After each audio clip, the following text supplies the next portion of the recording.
ఇంటికి వస్తూనే చికాకుగా చేతిలోని హ్యాండ్ బ్యాగ్ టేబుల్ మీదకి విసిరేసి బెడ్ మీద వాలిపోయింది అర్చన. రోజు కాలేజీ నుంచి వస్తూనే హాయ్ మమ్మీ అంటూ హుషారుగా పలకరించే కూతురు వాష్ చేసుకుని వచ్చి స్ట్రాంగ్ కాఫీ తాగి తన దగ్గర కూర్చొని వంట పనిలో సాయం చేస్తూ కబుర్లు చెప్పే కూతురు ఆ రోజు త్వరగా రావడమే కాక మౌనంగా తిన్నగా గదిలోకి వెళ్ళిపోవడం చూసి ఆమె వెనుక వెళ్ళని సుశీల అర్చన సరాసరి మంచమెక్కడం చూసి ఆశ్చర్యపోయింది, ఆందోళన చెందింది. ఏంటే అమ్మాయి, ఒంట్లో బాగాలేదా, పడుకున్నావేంటే అంటూ ఆతృతగా ప్రశ్నించింది ఆవిడ. కూతురి దగ్గరికి వెళ్లి జ్వరంగాని వచ్చిందేమో అన్నట్లు నుదుటి మీద చెయ్యి వేసి చూస్తూ, నాకేమీ కాలేదు గాని నన్ను కాసేపు ఒంటరిగా ఉండనియ్యవే అన్న కూతురి స్వరంలోని విసుగుదలను గుర్తించి ఏదో జరుగుంటుందని గ్రహించిందా తల్లి. అప్పుడు ఏమడిగినా ఫలితం ఉండదు సరికదా, కూతుర్ని మరింత విసిగించిన దాన్ని అవుతుంది అనుకొని అప్పటికే ఊరుకొని అక్కడి నుంచి వెళ్ళిపోయింది ఆవిడ. అర్చనకి 25 ఏళ్లుంటాయి. కెమిస్ట్రీలో ఎంఎస్సీ చేసింది. ఓ జూనియర్ కాలేజీలో లెక్చరర్గా పనిచేస్తుంది. చక్కటి క్రమశిక్షణ గల మనిషిగానే కాక మంచి లెక్చరర్ అని కూడా పేరు తెచ్చుకుంది. అర్చన కళ్ళు మూసుకొని పడుకుందే గాని ఆమె బుర్రలో ఆలోచనలు సుడులు తిరుగుతున్నాయి. చెడు తలుపులు వెంటాడి వేధిస్తున్నాయి. ఆడపిల్ల గుమ్మం దాటితే చాలు ఎన్నో అవమానాల అవంతరాలు ఎదుర్కోవాల్సి ఉంటుంది. ఉద్యోగం చేస్తున్న పిల్ల అయితే మరీను. వయసులో ఉన్న స్త్రీ కంటపడితే చాలు హరే రామ హరే కృష్ణ అనుకుంటూ జపం చేసుకునే ముసలవాడి కూడా హలో ఐ లవ్ యూ అనడానికి వెనుదీయుడు. ఇంగిత జ్ఞానం ఎగిరిపోతుంది. వయసు తారతమ్యాలు వావి వరుసలు ఉండవు. బస్సుల్లో జనసమూహంలో స్త్రీ శరీరాన్ని తాకి పిచ్చి ఆనందాన్ని పొందే పురుష పొంగువుల మాట సరే సరే, కానీ అవగాహన లేని ఓ కుర్రాడు, ఇంకా స్కూలు వాసనలు విడని పసివాడు, పట్టుమని 16 ఏళ్లైన నిండని ఓ విద్యార్థి గురుదేవో మహేశ్వర అన్న సత్యాన్ని విస్మరించి తనకు చదువు చెప్పే గురువును వయసులో విజ్ఞానంలో అనుభవంలో తనకంటే అధికురాలని కేవలం ఆడదే అన్న నదృష్టితో చూడటం వెంటాడడం తలుచుకుంటేనే ఒళ్ళంతా కంపరమెక్కుతుంది అర్చనకి. తల్లి తెచ్చిచ్చిన స్ట్రాంగ్ కాఫీ తాగి ఫోన్ తీసుకుని పెరట్లోకి నడిచింది ఆమె. నందివర్ధనం చెట్టు కింద కూర్చొని ఫోన్ చూస్తుంది. 40 ఏళ్ల గృహిణిని మానభంగం చేసిన 20 ఏళ్ల యువకుడి ఉదాంతం. ఏ దేశపు చరిత్ర చూసినా ఏముంది గర్వకారణమని కవి అన్నట్లు ఏ న్యూస్ పేపర్ తెరిచినా మానభంగాలు, మర్డాలు, దొంగతనాలు, దోపిళ్లు తప్ప వీక్షకులకు స్ఫూర్తినిచ్చే సమాచారం ఏదీ కనిపించదు. తెల్లవారి ఆతృతగా న్యూస్ పేపర్ తెరిచేవారికి మొదటి పేజీలో పతాక శీర్షికలతో దర్శనమిచ్చే వార్తలివే. వ్యాపార ధోరణిలో సాగే పత్రికలు సరే సరే, మూఢనమ్మకాలకు ఊపిరి పోసే క్షుద్రశక్తుల పిచ్చి నవలలు, టీవీ ఆన్ చేస్తే సినిమాల కబుర్లు, కౌగిలింత కవ్వింపులు, జగనాల జరుకులు, ఫిలిం బెస్ట్ ప్రోగ్రామ్స్ ను, సినిమాల వరుస చూస్తే ప్రేమలు, ప్రతీకారాలు, కక్షలు, వావి వరుసలకు తావులేని ప్రేమ కలాపాలు, డబుల్ మీనింగ్ డైలాగులు, మితిమీరిన వైలెన్స్. ఏ మీడియా చూసినా ఏముంది గర్వకారణం, పరమ దారుణం అనిపిస్తుంది. వాటి ప్రభావం కుర్రకారు మీద ఎలా ఉంటుంది అనేది డిలీట్ లేకుండానే చెప్పవచ్చు. Arun inter first year student. 16 ఏళ్ళు ఉంటాయి. మరో ఊరు నుంచి ట్రాన్స్ఫర్లో వచ్చిన నెల క్రితం ఆ కాలేజీలో చేరాడు. బ్రిలియంట్ స్టూడెంట్ లాగే ఉంటాడు. నెమ్మదిగానే కనిపిస్తాడు. కానీ అర్చన పట్ల అతని ప్రవర్తన వింతగా ఉంటుంది. అరుణ్ క్లాస్కి అర్చన సైన్స్ లెసన్స్ చెప్తుంది. ఆమె పాఠం చెప్తున్నంతసేపు ఆమె వంక అదోలా చూస్తుంటాడు అరుణ్. ఆ చూపులు ఆమెను కలవరపరుస్తుంటాయి. అతను పాఠం మీద దృష్టి నిలపడం లేదన్న సంగతి గ్రహించిన అర్చన 2-3 సార్లు బాగా మందలించింది కూడాను. అయితే పాఠం మీద అనాసక్తి కంటే ఆ పిల్లవాడిలో తన పట్ల కనబరుస్తున్న ఆసక్తే కలవరపరిచింది అర్చనను. అతని కళ్ళు ఆరాధనతో తననే చూస్తుండడం ఆమె గమనిస్తూనే ఉంది. తాను కనిపించినప్పుడల్లా అతని కళ్ళల్లోని మెరుపులను గుర్తిస్తూనే ఉంది.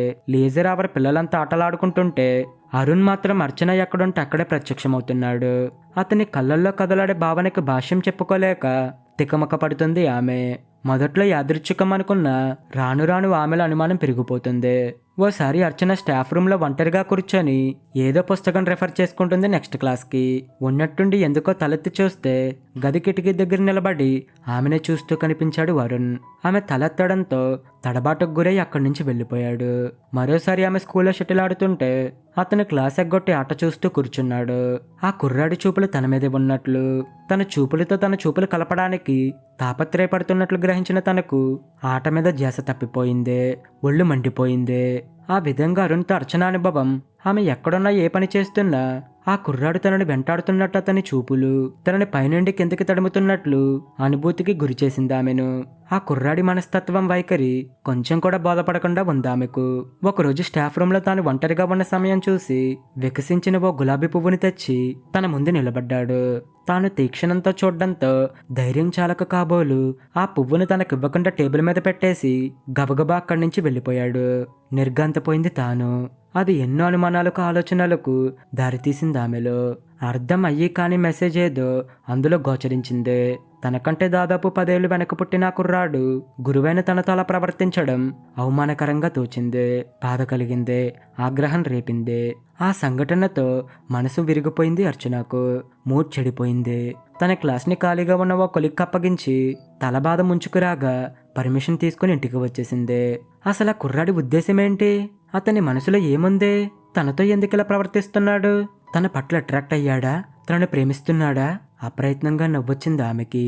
అతని వయసేంటి, తన వయసేంటి? సినిమాలు టీవీలు చూసి చెత్త కథలు చౌకబారు నవలలు చదివి కుర్రకారు పాడైపోతుంది.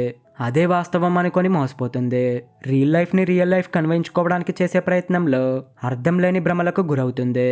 అభాసుల పాలవుతుంది. ఫలితంగా ఇలాంటి వింత ప్రవర్తనలు ప్రాబ్లమ్స్ ఉత్పన్నమవుతున్నాయి. యువత యొక్క పతనానికి దారితీస్తున్నాయి. సొసైటీ పొల్యూట్ అయిపోతుందనుకొని బాధపడింది ఆమె. గురువులకే లైన్ వేస్తున్న కుర్రాన్ని ఇప్పుడే సరైన దారిలో పెట్టకపోతే అతని జీవితం పెడదారి పడుతుందనడంలో సందేహం లేదు. అందుకు తన వంతుగా ఏం చేయాలని ఆలోచిస్తున్నంతలోనే మళ్ళీ ఆ సంఘటన జరిగింది. ఆ రోజు లంచ్ తర్వాత పీరియడ్ ఖాళీగా ఉంటే కాలేజీ లైబ్రరీకి వెళ్ళింది అర్చన. ర్యాక్లోంచి ఏదో పుస్తకం తీసుకుంటుంటే తన వెనక ఎవరో ఉన్నట్లు అనిపించి తిరిగి చూసింది. అరుణ్ బెదిరి చూపులతో తన వంకే చూస్తున్నాడు. చూపుల తీక్షణతను గుప్పిస్తూ కాల్చేలా చూసిందామె అతని వంక. ఆ కుర్రాడి కళ్ళల్లో భయం ప్రస్ఫుటమైంది. ఏదో అనబోయినట్లు పెదవుల కలయిక కనిపించింది కానీ మాట బయటకు రాలేదు. చటుక్కున జోబీలోంచి ఓ ఉత్తరం తీసి మౌనంగా ఆమె చేతిలో పెట్టాడు. హఠాత్ సంఘటనకు ఆమె తెల్లబోతూ అక్కడి నుంచి పారిపోయాడు. తేరుకుందామె. ఉత్తరం చదవకుండానే చింపి విసిరేసింది. కట్టలు తెంచుకున్న కోపంతో పూనకం వచ్చిన దానిలా ఊగిపోతూ ఆ కుర్రాడి చెంపలు ఎడాపెడా వాయించేసింది. అది పబ్లిక్ ప్లేస్ అన్న స్పృహైనా లేకుండా కిమ్మనకుండా నిలబడిన చోటు నుంచి కదలకుండా దెబ్బల్ని భరిస్తూ చేష్టలు ఉడిగిన వాడిలా అలాగే ఉండిపోయాడు అరుణ్. లైబ్రరీలో జనమంతా అక్కడ మోగడంతో పెద్ద రభసే అయింది. అంతా తలో మాట అన్నారు ఆ కుర్రాన్ని. నోరు మెదపకుండా తల వంచుకొని ఉండిపోయాడు. దెబ్బలకో మాటలకో తెలియదు కానీ కన్నీళ్లు బొగ్గలపైన జాలువారుతున్నాయి. అంతటితో ఊరుకోలేదు అర్చన. అవమానంతో సిగ్గుతో ఆమె ఒళ్ళు చచ్చిపోతుంది. ఆగ్రహంతో శరీరం కంపిస్తుంది. అరుణ్ని ప్రిన్సిపల్ ముందు నిలబెట్టింది. జరిగింది ఆలకించిన ప్రిన్సిపల్ ముఖం కోపంతో ఎర్రగా మారింది. ఆ కుర్రాడి వంక నిలువున దహించి వేసినట్లు చూశాడు. అప్పటికి అరుణ్కి టీసీ ఇచ్చి కాలేజీ నుంచి బహిష్కరిస్తున్నట్లు ప్రకటించాడు. అంతలో 4 ముక్కలైన ఉత్తరాన్ని తెచ్చి ప్రిన్సిపల్ ముందు ఉంచాడు అరుణ్ ఫ్రెండ్ జగదీష్. అనాలోచితంగా ముక్కల్ని కలిపి పైకి చదివాడు ప్రిన్సిపల్. మేడం, మీరు అచ్చమ్మ రాజేశ్వరి అక్కలాగే ఉన్నారు. మిమ్మల్ని చూస్తుంటే మమ్మల్ని విడిచిపెట్టిపోయిన అక్కయ్య మీ రూపంలో మళ్ళీ తిరిగి వచ్చింది అనిపిస్తుంది. మేడం, నేను మిమ్మల్ని అక్క అని పిలిస్తే మీకు అభ్యంతరమా? మా అక్కకు గులాబీలంటే ప్రాణం. మీకు రోజా గులాబీలు తెచ్చివ్వాలన్న ఆశ. కోపగించుకుంటారా? సారీ మేడం, నేరుగా మీతో మాట్లాడే ధైర్యం చాలక ఈ ఉత్తరం రాస్తున్నాను. క్షమిస్తారు కదా? అరుణ్. ఓ క్షణమా గదిలో పిన్ డ్రాప్ సైలెన్స్ ఆవరించుకుంది. నిర్ఘాంతపోయిన అర్చన ఆ కుర్రాడి వంక వెర్రిగా చూసింది. అపరాధ భావన పెనవేసుకోగా 10 ముందు దోషుల నిలిపిన పాపానికి కన్నీరు కార్చుతూ వంచిన తల ఎత్తకుండా ఉన్నాడు అరుణ్.